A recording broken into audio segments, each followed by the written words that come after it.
നഷ്ടപ്പെട്ടതായിരിക്കുന്ന ബന്ധത്തിൽ കിടന്നുമായിരിക്കുന്ന മനുഷ്യനെ വീണ്ടും ദൈവം തന്നെ മുൻകൈ എടുത്തതാണ് അവനെ ദൈവത്തിന്റെ അടുക്കിലേക്ക് വീണ്ടും അടുപ്പിക്കുവാനായിട്ട് ആഗ്രഹിച്ചത്.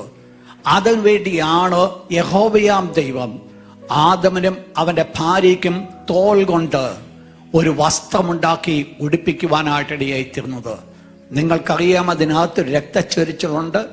ആ രക്തച്ചൊരിച്ചിൽ കൊണ്ട് സംഭവിച്ചതായിരിക്കുന്ന കാര്യമെന്ന് പറയുന്നത്, ആദമിന്റെ പാപത്തിന് വേണ്ടി മറ്റൊന്ന് കൊല്ലപ്പെടേണ്ടത് ആവശ്യമെന്നുള്ളത് ആദമിന് ബോധ്യമായി വന്ന് ആ കൊല്ലപ്പെട്ടത് മുഖാന്തരമായിട്ട് ദൈവത്തിന്റെ അടുക്കിലേക്ക് ആദമിന് ചെല്ലുവാൻ ഇടയായി തീർന്നുവെന്നുള്ളതാണ് മനസ്സിലാക്കേണ്ടത്.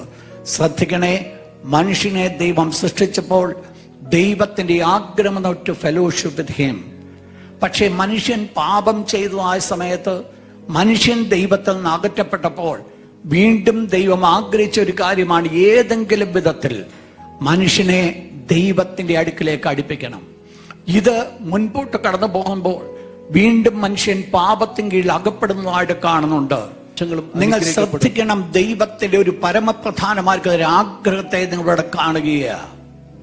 അബ്രഹാം എന്നുള്ള ഏക മനുഷ്യൻ ദൈവത്തിൻ്റെതാർക്കത് വചനം അനുസരിപ്പാനായിട്ട് ഇടയായി തീർന്നപ്പോൾ, ദൈവം അവനെ നീതിമാനായിട്ട് കണ്ടപ്പോൾ, ദൈവം അബ്രഹാമിൽ കൂടെ ആഗ്രഹിച്ചതാർക്കുന്ന ഒരു കാര്യമുണ്ട്: നിന്നെ അനുഗ്രഹിക്കുന്നവരെ ഞാൻ അനുഗ്രഹിക്കും, നിന്നെ ശപിക്കുന്നവരെ ഞാൻ ശപിക്കും.